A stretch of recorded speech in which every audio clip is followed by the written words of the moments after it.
Hey guys, Paul Kepner here. Welcome back. So I've had a lot of people ask about my drill press that I restored a while back. So I thought I'd do a quick video, just kind of walk through it, show you what it does, its features, and if you have any questions, just let me know. So let's get over there. Okay, this is the drill press. Had a lot of fun with this thing. When I first got it, it was a total basket case, covered in rust. Bearings were bad. The run out on it was horrible. It was in really bad shape. I got it for a really good deal. Spent a lot of time and effort completely stripping it down and restored it, everything on it. Pulled all the wiring, everything off, stripped it down, primered, paint, everything. Just little simple things like I made a whole new stop for it, or guide for the spindle. All the spindle bearings are brand new sealed bearings. The pulley bearings are all sealed bearings as well. Wiring's new. I pulled the column, put it on the lathe and turned it and refinished it. That's why it's nice and pretty and silver. I don't know if you can see it. You should be able to. New bumper for when it goes back up. The table, I completely refinished and stoned, so it's nice and flat. It's in really good shape. It has just these few little marks on it right here.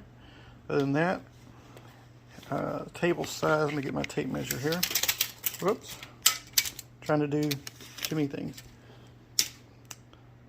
So the table, 16.5 by 18.5. So nice size table. This whole drill press weighs close to 400 pounds.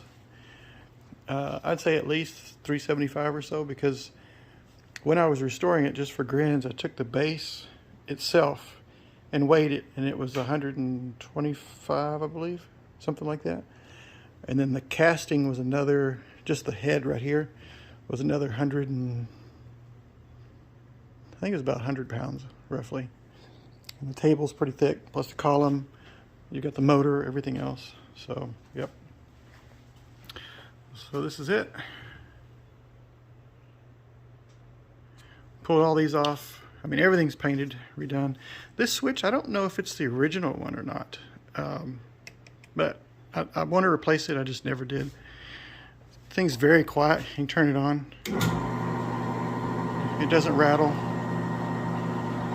It used to make all sorts of horrible noise. It was pretty bad. Same thing over here. And all new pulleys. Oh, I'm sorry. All new belts for the pulleys. Everything has been completely redone. And then there's the speeds. See if you can see it. It's kind of dark over here, but yep.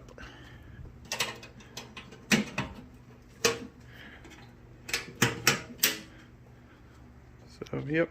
Only thing I have left to do is, whoever had it before, the handle, they had a plastic one on there, and when you went to crank it, the handle actually, the hand part snapped off. So it's left with a plastic arm. So I'm thinking about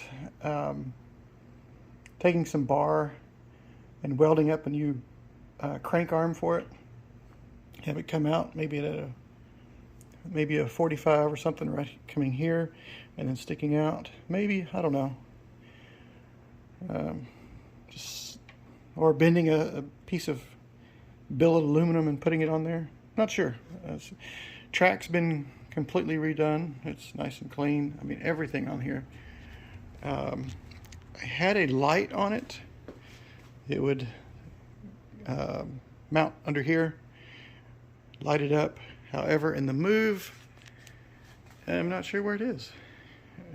So I've got to go through a lot more of the boxes and stuff.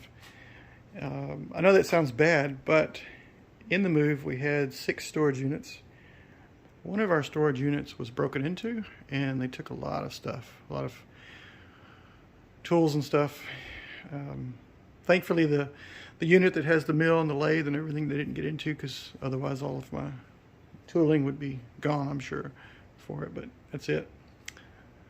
But yeah, that's the drill press. This thing is solid. Like I said, oh, forgot to tell you also, in case you were wondering, it has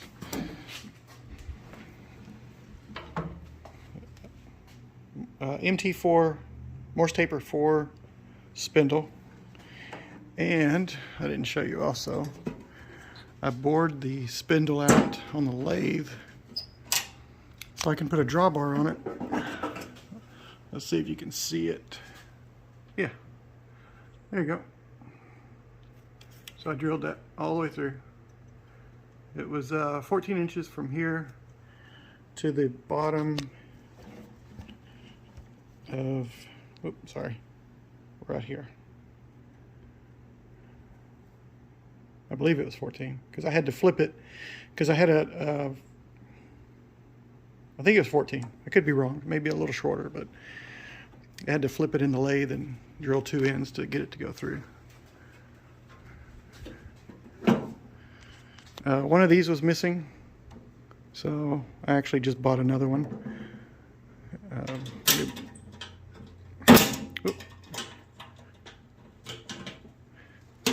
Trying to do everything one-handed here. So yep, I'm starting to move stuff over. So I got the lathe and mill to move over. That's a 4x6 metal bandsaw. Just a little sander here, and then my little grinder over here. Still got a lot of stuff to clean up in here to make room for the lathe and mill, and it looks night and day different. Probably doesn't look a lot real good to you guys. Workbench. This was actually in the storage that they got into, but I had refrigerators and stuff in front of it, so they couldn't get into any of those drawers. They didn't want to move refrigerators out to get to it. They got into this one. This one's just basic, just kind of miscellaneous crap. Little screwdrivers and scissors and stuff like that. It's kind of like a crap drawer. And then that one is like oilers, things like that. And the bottom has tape and stuff like that. So it wasn't really anything they were really wanting. I just threw my little Bluetooth speaker up there. That's going to be probably moved a little bit differently. And then that shop light, I'm going to reroute the wiring for it. It's just temporary to kind of get an idea of where I want everything. I did get a ceiling fan put in here, which is nice. I didn't have that over at the other shop, and it definitely helps make it a lot cooler in here. All this is going to be gone. The lathe will be here. I think the table saw I'm going to put over there in that corner, flat against the wall, keep it out of the way.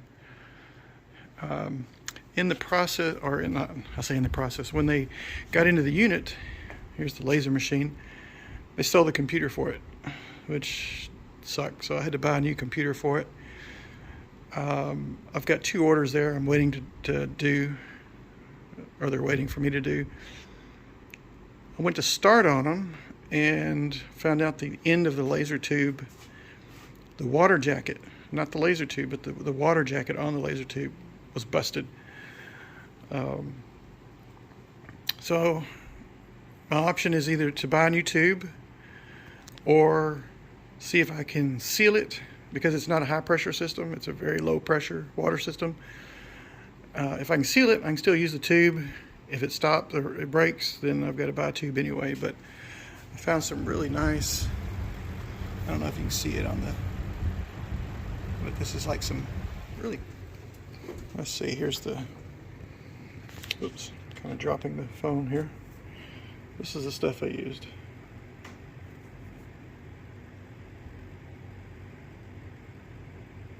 This stuff is really nice. So, we'll see. If it works, I'll be thrilled to death, because like I said, I've got 2 orders there I need to get done and get out of here, because they've been waiting. However, I did let them know about the machine and computer and everything, and they're totally fine with waiting. It's not a rush order or anything. Once the I make sure that's not leaking. I'll put the computer out here and then start cutting or start etching. But I don't want to put it out there with water just spraying out, and it'll just kind of compound my issue. It's my son's area. That's his workbench.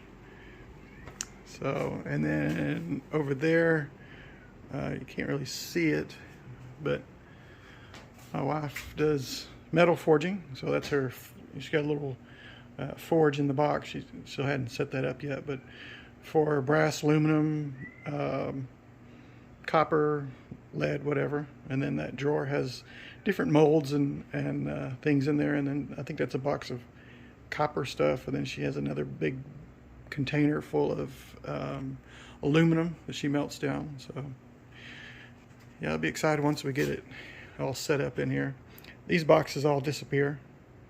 I still got to go through those and get them out. Another refrigerator. But yeah, shop's coming along. It's kind of buried back here. There's the parts washer. Again, all this goes away. I still got to go through it and put stuff in storage and throw other stuff away. That orange bin there is full of tooling, calipers, things like that, as well as that toolbox is full of calipers and micrometers and gauge blocks and things like that. That box still has tools and stuff in it for the mill and lathe, so both of those will disappear once I get everything, I go through everything. But yeah, it's coming along. It's slower than I would want, but we're making progress, so that's a good thing. So, oh, if you're wondering, that's a 2007 Honda Silverwing 600cc scooter, and we absolutely love that thing. So yeah. So anyway, that's the drill press and a little bit more added onto it. But if you got any questions about it, let me know. I'll be happy to answer them for you. Like I said, I've gone through the whole thing, and it's a great drill press. If you find one, spend a little bit of money upgrading it, then it's definitely worth it. So if you have any questions about this or anything else in the shop that you saw, definitely let me know. Leave it in the comments. I'll try to answer them for you. Until next time, this is Paul Kepner. Thanks for watching.